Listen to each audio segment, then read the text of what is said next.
मां सिंधियाना news network जे reporter Javed Memon मूजिब GS नमाज़ पारां गुज़िरियल ॾींहुं ठठे शहर में एहतियाजी मुज़ाहिरो कयो वियो, जंहिंजी अॻुवाणी जीएस नमाज़ ज़िले ठठे जे सदर अमजद शोरो कई। एहतियाजी मुज़ाहिरे खे ख़िताब कंदे जीएस नमाज़ जे अॻुवाणनि चयो त जीएस नमाज़ जे मरकज़ी चेयरमैन रियाज़ चांडियो जे बेगुनाह गिरफ़्तारी लाइ लॻंदड़ छापनि जी सख़्त लफ़्ज़नि में मज़म्मत कयूं था।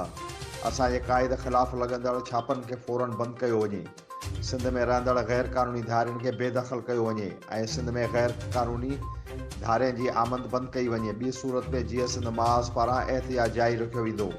जीएस नमाज़ जे सदर अमजद शोरो, जावेद नायो, फराद चांडियो, सागर मला, मुर्तज़ा लाशारी समेत मुख़्तलिफ़ अॻवाननि ऐं कारकुननि वॾे अंग में एहतियाजी मुज़ाहिरे में शिरकत कई।